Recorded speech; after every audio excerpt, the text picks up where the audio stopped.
Hello everyone, नमस्कार। मैं विवेक पांडे स्वागत करता हूं आपका दृश्य आईएएस के ऑनलाइन प्लेटफॉर्म पर। हम आज अपनी जियोग्राफी की क्लास फिर से लेकर आए हैं।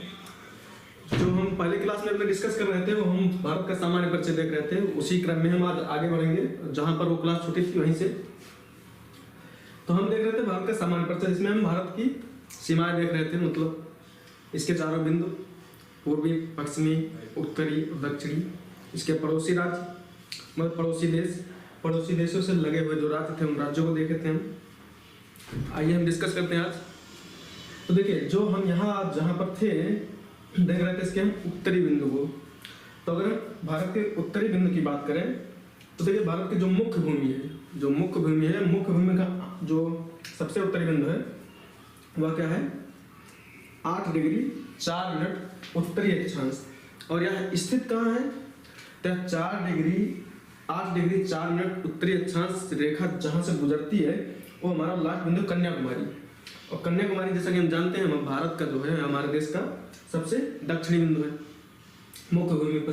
तो 8 डिग्री 4 मिनट भारत की दक्षिणी सीमा हो गई मुख्य भूमि पर। अगर हम बात करें भारत के सबसे दक्षिणी बिंदु की, तो सबसे दक्षिणी बिंदु में जब हम मुख्य भूमि से बाहर जाएंगे, मतलब भारत की संपूर्ण सीमा को देखेंगे, तो संपूर्ण सीमा में जो यहाँ पर अंडमान निकोबार द्वीप समूह है, बंगाल की खाड़ी में जो हमारा द्वीप समूह स्थित है, जो भारत की सीमा में ही आते हैं। तो यहाँ पर 6 डिग्री 4 मिनट की अक्षांश रेखा जो गुजरती है, तो 6 डिग्री 4 मिनट की अक्षांश रेखा भारत का सबसे दक्षिणी बिंदु है। और यहाँ पर जो दक्षिणी बिंदु है जिसे हम कहते हैं इंदिरा पॉइंट, ठीक है। तो भारत का सबसे दक्षिणी बिंदु क्या होगा, इंदिरा पॉइंट। मुख्य भूमि पर दक्षिणी बिंदु कौन सी होगा, कन्याकुमारी। इसे कन्याकुमारी को पिग्मेलियन पॉइंट भी कहते थे, ठीक है। अब हम देखें इसकी उत्तरी सीमा को। तो जो उत्तरी सीमा है भारत की वह है 37 डिग्री 6 मिनट उत्तरी अक्षांश। अब 37 डिग्री 6 मिनट उत्तरी अक्षांश हमारे जम्मू कश्मीर राज्य से जो है, यहाँ अगर आप देखें जैसे जम्मू कश्मीर को जब यूनियन टेरिटरी बनाया गया तो इसमें लद्दाख आ गया जम्मू कश्मीर। तब इस टाइम पर जो है वर्तमान में लद्दाख जो है हमारा लद्दाख क्षेत्र है, वहां से 37 डिग्री 6 मिनट की उत्तरी अक्षांश रेखा गुजरती है। और यहाँ पर जो पॉइंट या जो बिंदु है सबसे उत्तरी बिंदु है उसे हम कहते हैं इंदिरा कोल। इसी तरह से अब हम भारत के जो पूर्व पश्चिम के विस्तार को अगर देखें तो भारत के सबसे पश्चिमी बिंदु को पहले हम देखेंगे। तो सबसे पश्चिमी बिंदु है 68 डिग्री 7 मिनट पूर्वी देशांतर। अब एक देशांतरी विस्तार है। और यहाँ पर जो गुजरात राज्य है जो भारत का सबसे पश्चिमी राज्य है, यहाँ पर जो सबसे पश्चिमी बिंदु है गुजरात में स्थित वो गौरमाथा है। गौरमाथा कहाँ पर स्थित है, 68 डिग्री 7 मिनट ईस्ट देशांतर या पूर्वी देशांतर पर। अब हम सबसे पूर्वी बिंदु देखें अगर, तो सबसे पूर्व में राज्य भारत का कौन सा स्थित है, सबसे पूर्व में अरुणाचल प्रदेश है, ठीक है। अरुणाचल प्रदेश में ये जो रेखा है, अगर हम सबसे पूर्वी बिंदु देखें तो जो अक्षांश रेखा यहाँ से गुजरेगी ये 97 डिग्री 25 मिनट पूर्वी देशांतर। तो यहाँ पर जो बिंदु स्थित है सबसे पूर्वी वह क्या है, उसको हम कहते हैं किबुथु, ठीक है। बस यह सबसे पूर्वी स्थान है, सबसे पूर्वी बिंदु है। अब इस तरह से अगर भारत की स्थिति देखी जाए तो क्या है, भारत उत्तर पूर्व, ठीक है, उत्तर पूर्व गोलार्ध में स्थित है। उत्तर पूर्व मतलब अगर अक्षांश के तुलना में देखें तो अक्षांश के हिसाब से जब लेंगे तो अगर उत्तरी गोलार्ध में, और देशांतर रेखाओं के तुलना मतलब देशांतर रेखाओं की से देखेंगे तो यह आ जाएगा पूर्वी देशांतर, ठीक है, या पूर्वी गोलार्ध में। तो ये संपूर्ण भारत कहाँ स्थित है, उत्तर पूर्व गोलार्ध में। अब हम देखें अगर तो भारत भूमध्य रेखा से उत्तर में स्थित है। अब भूमध्य रेखा के उत्तर और दक्षिण में अगर हम देखें तो जो 23.5 डिग्री का अक्षांश है, उत्तरी अक्षांश, जिसे हम कर्क रेखा कहते हैं। तो जो कर्क रेखा है यह भारत से गुजरती है, ठीक है। कर्क रेखा भारत से होकर गुजरती है। यह भारत के 8 राज्यों को काटती हो जाती है, ठीक है, मतलब 8 राज्यों से होकर गुजरती है। अगर हम उन राज्यों को देखें कि वह कौन कौन से राज्य हैं, तो उसमें आ जाएगा गुजरात, राजस्थान, मध्य प्रदेश, छत्तीसगढ़, झारखंड, वेस्ट बंगाल, त्रिपुरा और मिजोरम, ठीक है। यह 8 राज्य जिनसे होकर कर्क रेखा गुजरती है। तो भारत का अगर हम मानचित्र के हिसाब से देखें तो ये हो गया भारत का परिचय। अब हम आगे आए अगर बात करें, देखिए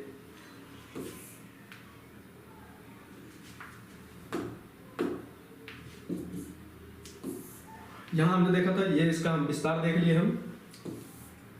अब हम लोग भारत के क्षेत्रफल की बात करें, संपूर्ण क्षेत्रफल, तो भारत का क्षेत्रफल जो है 32,87,263 वर्ग किलोमीटर है। या क्या है? संपूर्ण भारत का संपूर्ण क्षेत्रफल। जो कर्क रेखा गुजरती है, अगर हम देखें कर्क रेखा जो गुजरात तो मध्य प्रदेश राजस्थान से होकर मिजोरम तक जाती है, मतलब 8 राज्यों से गुजरती है, यह भारत को 2 समान भागों में बांट देती है। मतलब भारत के लगभग बीचों बीच से गुजरती है, मध्य से।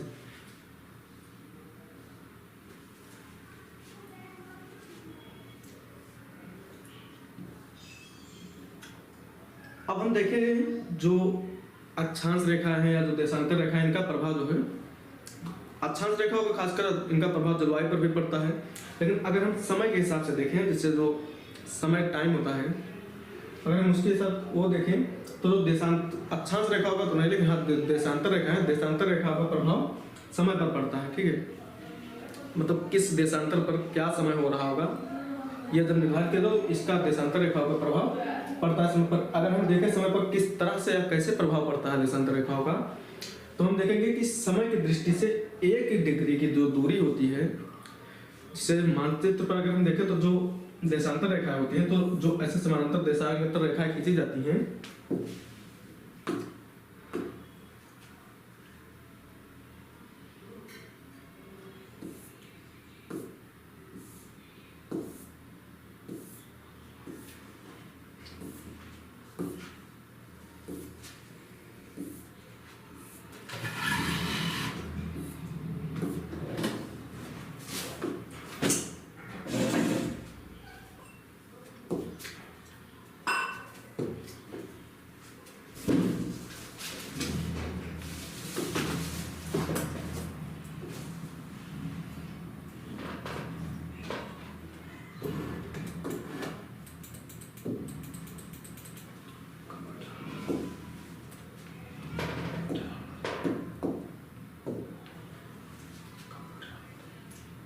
देखिए ये अगर हम पृथ्वी को देखें, अगर हम इसको पृथ्वी मान लें, तो यहाँ से जो उत्तरी और दक्षिणी गोलार्ध को मिलाने वाली जो रेखाएं होती हैं, ये रेखाएं ऐसे तो खींची जाती हैं। इन रेखाओं को हम क्या कहते हैं? ये होती हैं देशांतर रेखाएं। अब ये जो देशांतर रेखाएं होती हैं, देखिए अगर हम इसको 0 डिग्री मान लें, इसको 1 2 3, ठीक है, तो ये जो यहाँ पर जो ये देशांतर रेखा है जिनमें 1 डिग्री का अंतर है, अगर हम समय के हिसाब से देखें तो इस देशांतर से, मतलब इस 0 डिग्री देशांतर रेखा से जब हम चलेंगे पूर्व की तरफ, ठीक है, पूर्व की तरफ चलेंगे या पश्चिम की तरफ, जब हम पूर्व की तरफ चलेंगे तो देखिए पृथ्वी पर किसी भी स्थान से अगर हम पूर्व की तरफ जा रहे हैं तो वहां पर समय क्या होता है? बढ़ता है। अगर पश्चिम में जाएंगे तो समय घटेगा। तो मान लीजिए 0 डिग्री देशांतर पर हम करेंगे अभी, ठीक है, और ये 0 डिग्री देशांतर से चलकर हम जैसे ही 1 डिग्री देशांतर पर पहुंचेंगे, यहाँ पर समय का अंतर जो हो जाएगा 4 मिनट का हो जाएगा। ठीक है, मतलब एक आदमी यहाँ खड़ा है, एक यहाँ है, ठीक है, एक 0 डिग्री देशांतर पर है, एक 1 डिग्री देशांतर पर। तो जो आदमी यहाँ 0 डिग्री पर है और जो आदमी 1 डिग्री देशांतर पर है, जो 1 डिग्री देशांतर पर है उसकी घड़ी में अगर समय देखेंगे तो इसकी तुलना में 4 मिनट समय ज्यादा दिखाएगा। ठीक है, तो ये फर्क, मतलब ये प्रभाव पड़ता है देशांतर रेखा का समय पर।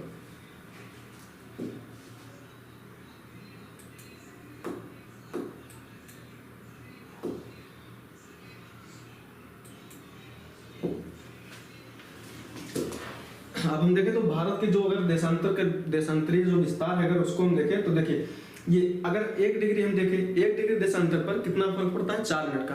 अब अगर 15 डिग्री को हम ले लें,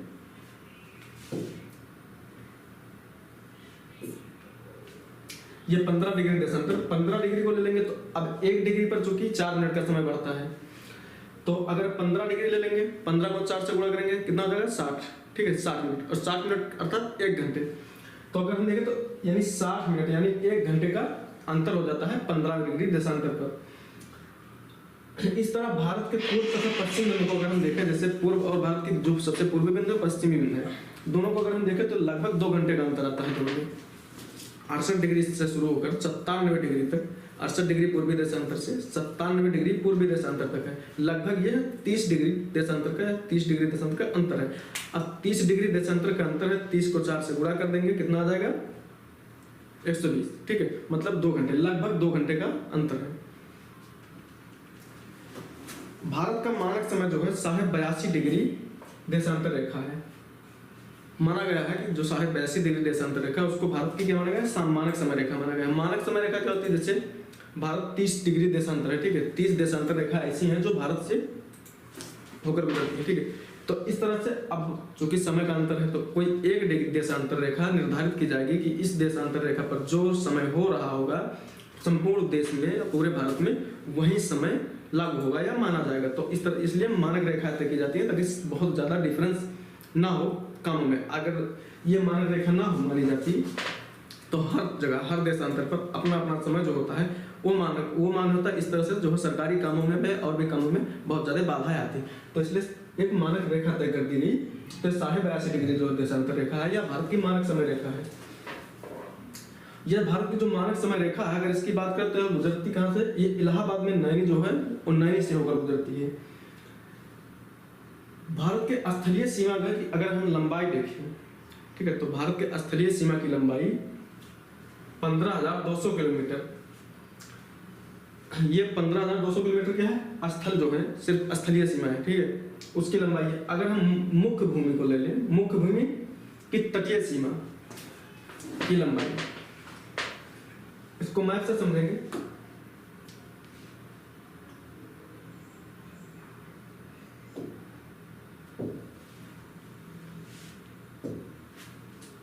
देखिए ये हो गई भारत की तटीय सीमा। अगर हम देखें तो ये जो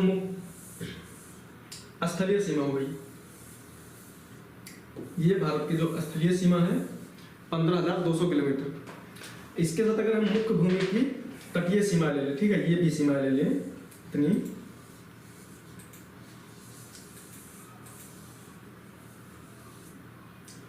इस मुख्य भूमि की जब तटीय सीमा को लेंगे तो इसकी लंबाई कितनी हो जाएगी 6,000 किलोमीटर इसकी लंबाई हो जाएगी, ठीक है। अब इसको स्थलीय सीमा, मुख्य भूमि की स्थलीय सीमा की लंबाई 6,000 किलोमीटर। अब स्थलीय सीमा की लंबाई अगर तटीय सीमा को छोड़ दें 15,200 किलोमीटर।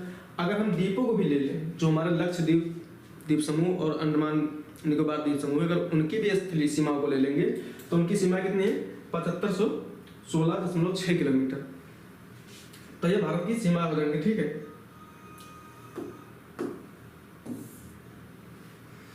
हम अगर बात करें भारत के जो पड़ोसी देश हैं, ठीक है, अगर हम भारत के पड़ोसी देशों की बात करें,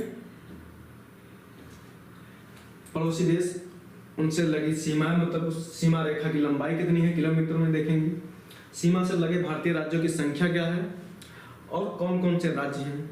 जैसे अगर हम पाकिस्तान से देख रहे हैं तो पाकिस्तान की और भारत की सीमा की लंबाई कितनी है, कितने राज्य हैं जो भारत पाकिस्तान की सीमा पर स्थित हैं और कौन कौन से राज्य हैं, इसको देखेंगे। तो सबसे पहले हम देखेंगे बांग्लादेश को।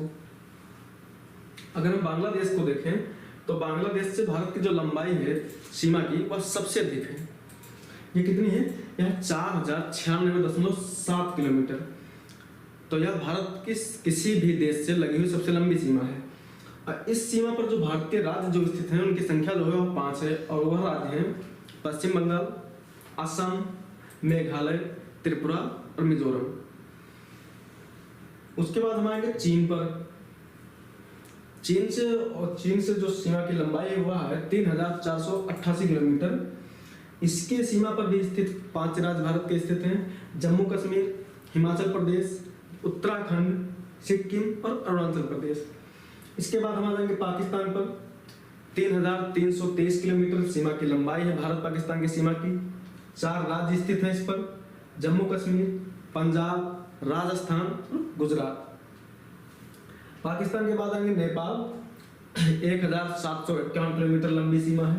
5 राज्य स्थित हैं इन दोनों देश, नेपाल और भारत की सीमा पर, उत्तराखंड, उत्तर प्रदेश, पश्चिम बंगाल, सिक्किम और बिहार। नेपाल के बाद में म्यांमार आएगा। 1,643 किलोमीटर सीमा की लंबाई है।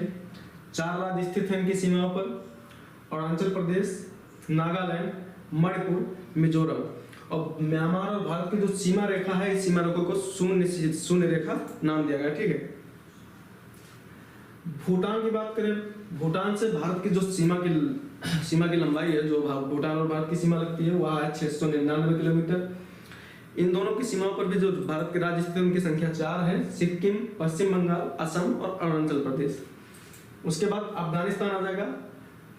जम्मू कश्मीर के क्षेत्र में उधर देखेंगे, वहां पर जो बहुत छोटी सी सीमा लगती है, बहुत कम सीमा, 106 किलोमीटर की सीमा मात्र जो साझा करते हैं भारत अफगानिस्तान के साथ में। जम्मू कश्मीर राज्य इकलौता राज्य जो उनकी सीमा पर स्थित है।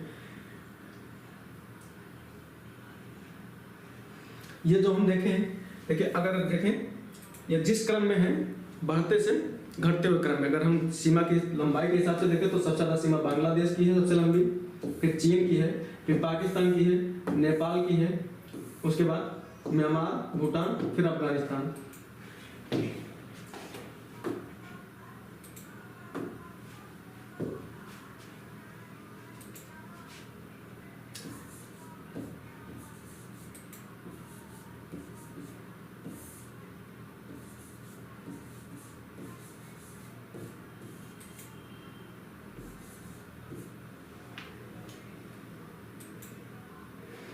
एक ट्रिक देखें जिससे याद रहे, अगर हमें कहीं काम आ जाए, मतलब अगर देखें कि भारत के सबसे ज्यादा लंबी, मतलब सबसे लंबी सीमा साझा करने वाले देश और सबसे कम सीमा साझा करने वाले देशों की अगर हम एक क्रम में हम याद करना चाहें तो एक छोटी आसान से ट्रिक है, बचपन में एमबीए।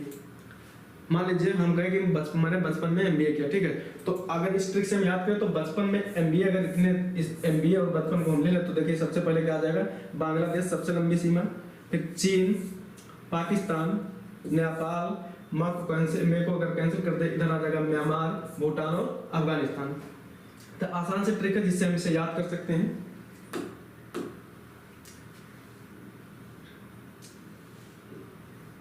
ये हमने डिस्कस किया भारत के हो गए सामान्य से परिचय। इसके बाद अगर हम डिस्कस करें तो भारत की अगली जो क्लास होंगे लेंगे इसमें, अब हम भारत की जो भू स्थिति देखेंगे, ठीक है, भौतिक आधार पर भारत को देखेंगे।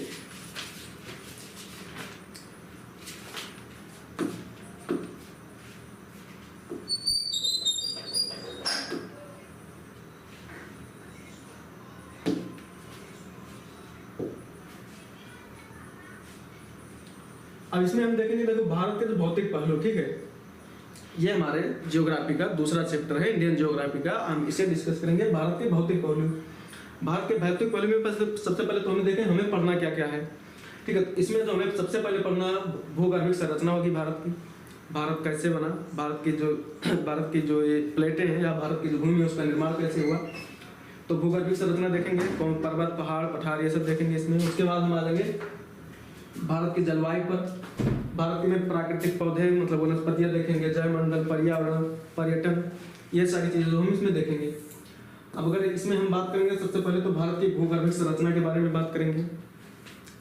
भारत की भूगर्भिक संरचना अगर देखें हैं तो देखिए भूगर्भिक संरचना की दृष्टि से जो भारत को 3 अलग अलग भागों में बांटा जा सकता है। वह 3 अलग अलग भाग कौन से होंगे? दक्षिण का प्रायद्वीप, उत्तर का मैदान और उत्तर का जो मैदान है उसके बाद में पर्वत श्रेणी आ जाएंगी। तो मुख्य 3 भागों में इनको बांटा जा सकता है। हम सबसे पहले जिस पर डिस्कस करेंगे दक्षिण का प्रायद्वीपीय पठार होगा। तो देखें अगर हम प्रायद्वीपीय पठार को देखें तो भारत का सबसे पुराना हिस्सा है, ठीक है, जो भारतीय भूमि है उसका सबसे पुराना हिस्सा क्या है, वो दक्षिणी प्रायद्वीप है। यह गोंडवाना लैंड का ही भाग है। गोंडवाना लैंड का हम अगर बात करें गोंडवाना लैंड की, तो जब पेंजिया, ठीक है, एक मिनट,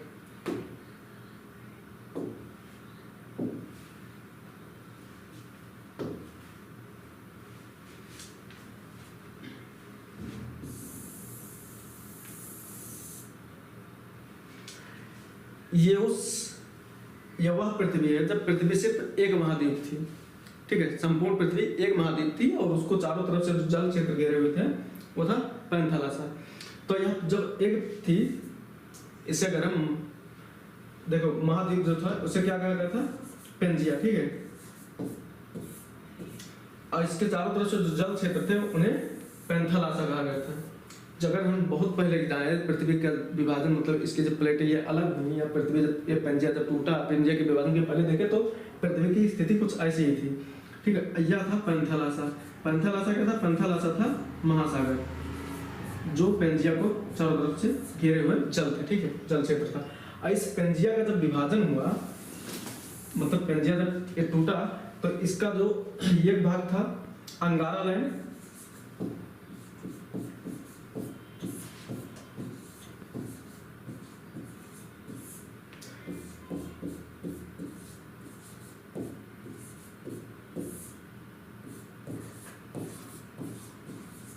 अगर देखें अब ये पेंजिया है, पेंजिया का विभाजन हुआ, पेंजिया का जब विभाजन हुआ तो पेंजिया दो भागों में टूटा। इसका जो उत्तरी भाग था यह अंगारा लैंड कहा गया और जो दक्षिणी भाग का गोंडवाना लैंड कहा गया। अब हमारा जो भारत है, अगर भारत की स्थिति देखिए तो भारत कहाँ था? दक्षिण में, दक्षिण मतलब गोंडवाना लैंड में आता है। ठीक है, तो इस तरह से अगर हम देखें तो भारत क्या है? वह गोंडवाना लैंड का हिस्सा है।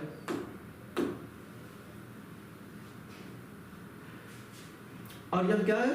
विश्व का जो है प्राचीनतम चट्टान है। ठीक है, जो दक्षिण का प्रायद्वीप हमारा जो निर्मित हुआ है वह विश्व के सबसे प्राचीनतम चट्टानों से निर्मित है। प्री कैम्ब्रियन के काल के बाद से यह कभी पूर्णतः समुद्र में के नीचे नहीं डूबा है या नहीं गया है। कहने का मतलब यह है कि जो दक्षिण का प्रायद्वीपीय भाग है यह कभी जलमग्न नहीं हुआ प्री कैम्ब्रियन काल के बाद से। यह आर्कियन युग के आग्नेय चट्टानों से निर्मित है। किससे निर्मित है? तो जो हमारी आर्कियन युग था, युग का विभाजन हम जब आएंगे वर्ल्ड जियोग्राफी में, वहां पर हम युगों का विभाजन करेंगे, वहां पर हम देखेंगे आर्कियन युग की समय सीमा क्या थी या तिथि क्या है। तो ये आर्कियन युग के आग्नेय चट्टानों से निर्मित है जो अब नीस व शिस्ट के रूप में अत्यधिक रूपांतरित हो चुकी है। देखो चट्टानें जो है क्या होती है? रूपांतरित होती रहती है। मतलब कहने का मतलब जैसे आग्नेय चट्टानें हैं जो ये प्राथमिक चट्टानें कहा जाता है, उनका जो अपर्दन होगा, अक्षय अपर्दन होगा, उनका फिर से निक्षेपण होगा, उससे जो नई चट्टानें बनेंगी उन्हें रूपांतरित चट्टानें कहते हैं। ठीक है, तो यहाँ पर जो आएंगे तो अब जो ये दक्षिण की प्रायद्वीप की चट्टानें हैं आर्कियन युग के आग्नेय चट्टानों से निर्मित हुई हैं, लेकिन अभी क्या है? ये नीस और शिस्ट के रूप में रूपांतरित होकर रह गई है। ठीक है बच्चे, प्रायद्वीप में भारत की अगर हम संरचना में चट्टानों के क्रम देखें कि किस क्रम में निर्मित हुई हैं, तो देखें वो कई क्रमों में निर्मित हुई है। ठीक है, तो अब हम देखेंगे कि उनका क्रम देखेंगे, पहले कौन सी चट्टानें थी, उसके बाद में क्या हुआ, उसके बाद कौन सी चट्टानें हैं। तो अगर हम सबसे पहले देखें तो आर्कियन क्रम जब देखेंगे, आर्कियन क्रम के चट्टानें, आर्कियन क्रम के चट्टानों का मतलब यह है कि यह आर्कियन युग के चट्टानें हैं, इनका निर्माण आर्कियन युग में हुआ है।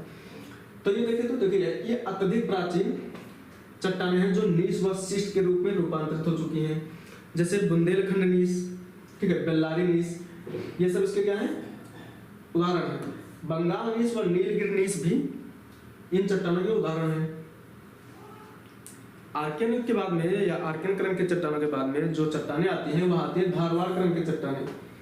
धारवाड़ क्रम के चट्टानें ये आर्कियन क्रम की जो प्राथमिक चट्टानें थी, जो आग्नेय चट्टानें, जैसे कि अभी हमने बताया कि ये जो है इनका अक्षय अपर्दन हुआ करता है। तो ये प्राथमिक चट्टानें जो थी आग्नेय चट्टानें आर्कियन क्रम की, उनका जब अपर्दन हुआ, निक्षेपण हुआ, तो उससे क्या बनी? धारवाड़ क्रम की चट्टानें बनी। अधिक रूपांतरित हो चुके हैं ये जो चट्टानें हैं धारवाड़ क्रम की, ये भी रूपांतरित हो चुकी है काफी मात्रा में, मतलब बहुत अत्यधिक, और इसमें जीवाश्म नहीं पाए जाते हैं। कर्नाटक देखिए, कर्नाटक के धारवाड़ और बेल्लारी जो जिला है, धारवाड़ और बेल्लारी जिला, अरावली श्रेणिया, बालाघाट, रीवा, छोटा नागपुर पठार, ये सब, इन सब क्षेत्रों में कौन सी क्रम की चट्टानें पाई जाती है? धारवाड़ क्रम की चट्टानें। भारत के सर्वाधिक खनिज भंडार, अगर हम बात करें भारत के सर्वाधिक खनिज भंडारों की, तो खनिज भंडार इसी क्रम की चट्टानों में पाए जाते हैं, मतलब धारवाड़ चट्टानों में ही खनिज सबसे ज्यादा पाए जाते हैं। लो एस, तांबा, स्वर्ण, ये सब जो महत्वपूर्ण खनिज हैं ये धारवाड़ क्रम की चट्टानों में पाई जाती हैं। धारवाड़ क्रम के चट्टानों के बाद में, इसके बाद में जो इनका निक्षेप, मतलब अपर्दन हुआ, निक्षेपण हुआ, तो उससे जो क्रम चट्टानें बनी वो तीसरे क्रम पर आती हैं, कुड़प्पा क्रम की चट्टानें। देखो इनका निर्माण, कुड़प्पा क्रम की जो चट्टानें हैं इनका निर्माण कब हुआ? इनका निर्माण हुआ धारवाड़ क्रम की चट्टानों के अपर्दन और निक्षेपण से। ये अपेक्षाकृत कम रूपांतरित है क्योंकि ये बहुत बाद में बनी है, तो इनका जो अपर्दन हुआ है उतनी अधिक मात्रा में नहीं हुआ है जितने में धारवार क्रम की और आर्कियन क्रम की चट्टानों का अपरदन हुआ है या रूपांतरित हुआ। पर इनमें जीवाश्म का अभाव है, जीवाश्म इनमें भी नहीं पाए जाते हैं। कृष्णा घाटी, नल्ला मलाई पहाड़ी क्षेत्र, पापागानी व चार घाटी, इन सब क्षेत्रों में ये चट्टानें मिलती हैं कुड़प्पा क्रम की। कुड़प्पा क्रम के चट्टानों के बाद में विंध्यन क्रम की चट्टानें आती हैं। कुड़प्पा क्रम के चट्टानों के अपरदन और निक्षेपण से इनका निर्माण हुआ है विंध्यन क्रम के चट्टानों का। आज वर्तमान में देखा तो इनका विस्तार राजस्थान के चित्तौड़गढ़ से लेकर बिहार के सासाराम के क्षेत्र तक पाई जाती है। इस क्रम के परतदार चट्टानों में बलुआ पत्थर मिलते हैं। इन चट्टानों का एक बड़ा भाग दक्कन ट्रैप से ढका हुआ है। पांचवा हम देखें गोंडवाना क्रम की चट्टानें आएंगी। ऊपरी कार्बोनिफेरस युग से लेकर जुरेसिक युग तक इन चट्टानों का निर्माण अधिक हुआ है। ये चट्टानें कोयले के लिए विशेष रूप से महत्वपूर्ण है। अगर हम गोंडवाना क्रम के चट्टानों को देखें तो भारत का लगभग 80% कोयला जो है इसी में पाया जाता है, गोंडवाना क्रम के चट्टानों में। परतदार चट्टानें हैं ये, मछलियों व रेंगने वाले जीवों के अवशेष भी मिलते हैं इनमें। उसके बाद अगर हम देखें इनके क्षेत्र में जहाँ पाई जाती हैं तो दामोदर, महानदी, गोदावरी और उसकी गोदावरी की सहायक नदी, ठीक है, इनकी सहायक नदी में इन चट्टानों का सर्वोत्तम रूप पाया जाता है। दक्कन ट्रैप, मुख्य जो दक्कन ट्रैप है उसका निर्माण देखें तो मेसोजोइक महाकल्प के क्रिटेशियस कल्प में, ठीक है, मेसोजोइक महाकल्प जो था उसके अंदर जो कल्प क्रिटेशियस कल्प था उसमें दक्कन ट्रैप का निर्माण हुआ। इस समय जो विदर्भ क्षेत्र है दक्षिण भारत के, अगर हम विदर्भ क्षेत्र को देखें तो वहां पर ज्वालामुखी का उद्गार हुआ था, ठीक है। वह ज्वालामुखी का उद्गार कौन सा था? केंद्रीय मुखी नहीं था, इसमें विस्फोट दरारी उद्भेदन था, ठीक है। दरारी उद्भेदन हम जानते हैं कि जब दरारी उद्भेदन होता है तो जो लावा निकलता है वह लगातार फैलता जाता है, उसमें बहुत ज्यादा विस्फोट नहीं होता। तो दरारी उद्भेदन से लावा का बृहद उद्गार हुआ और लगभग 5 लाख वर्ग किलोमीटर क्षेत्रफल में फैल गया, ठीक है। इतने लगभग 5 लाख वर्ग किलोमीटर के क्षेत्रफल को आच्छादित कर दिया, जिससे दक्कन ट्रैप का निर्माण हुआ। अब हम इस क्षेत्र में अगर देखें तो 600 से 1500 मीटर और कहीं कहीं किसी क्षेत्र में 3000 मीटर की मोटाई में बेसाल्टिक लावा पाया जाता है। जब दरारी उद्भेदन होता है उसमें बेसाल्टिक लावा ही निकलता है, तो ये बेसाल्टिक लावा का जमा मिलता है, ठीक है। यह प्रदेश दक्कन ट्रैप कहलाता है। बेसाल्टिक लावा जो यह क्षेत्र है जहाँ पर बेसाल्टिक लावा फैला है उसको हम कहते हैं दक्कन ट्रैप। राजमहल ट्रैप जो है इसी का निर्माण मतलब भाग है। अगर माने जो राजमहल हमारा क्षेत्र है, राजमहल ट्रैप वह जुरेसिक कल्प में उसका निर्माण हुआ था। अब इसके बाद हम देखें प्रायद्वीपीय पठार का महत्व, तो हमने देखा कि उसका निर्माण। अगर हम महत्व देखें कि भाई प्रायद्वीपीय पठार का महत्व क्या है भारत के, तो वहां पर तालाबों की अधिकता है, ठीक है। जमीनें जो है खड्डेदार हैं, उत्तर के मैदान की तरह एकदम से समतल नहीं है, तो उस वजह से क्या होता है तालाबों का अधिक तालाब पाए जाते हैं, जिससे सिंचाई व्यवस्था वहां पर सुचारू रूप से चलती है, ठीक है। सिंचाई की अच्छी खासी व्यवस्था हो जाती है। जलप्रपात मिलते हैं। जलप्रपात से हम जानते हैं जहां पर जलप्रपात की अधिकता होगी वहां पर बिजली अच्छी मात्रा में उत्पन्न की जा सकती है, तो एक फायदा ये हो जाता है वहां पर। दक्कन के लावा पठार के अपरदन और निक्षेपण से एक काली मृदा का निर्माण होता है। काली मृदा को हम जानते हैं सबसे उपजाऊ मृदा होती है, खास करके कपास के लिए, ठीक है, और यहाँ कपास की खेती सर्वाधिक होती है। पश्चिमी घाट के अधिक वर्षा वाले समतल उच्च भागों में लेटेराइट मृदा पाई जाती है। लेटेराइट मृदा क्या होता है? जहां पर लेटेराइट मृदा पाई जाएगी वहां पर क्या होगा? मसालों, चाय, कॉफी, इन सब का जो है इन सब की खेती की जाती है। पश्चिमी घाट के अधिक वर्षा वाले प्रदेशों में सदा रहित वन या सदाबहार वन पाए जाते हैं, जिनसे वहां का पारिस्थितिक संतुलन बना रहता है। अगर हम इस वन की बात करें तो यहाँ पर जो देवदार, सागौन, आबनूस, महोगनी, ठीक है, चंदन, ये जो आर्थिक रूप से बहुत महत्वपूर्ण पौधे हैं या पेड़ हैं, ये वहां पर पाए जाते हैं। तो ये देखें हम भारत का जो एक भूगर्भिक दृष्टि से भारत को देखें दक्कन ट्रैप को, ठीक है। इसके बाद में जो इसमें हमें पढ़ने को बचता है वह बचता है हिमालय रेंज, ठीक है, या उत्तर का पर्वतीय क्षेत्र और उत्तर का मैदान। आज हम अपनी क्लास को यहीं समाप्त करेंगे। कल से हम पढ़ेंगे उत्तर का विशाल मैदान।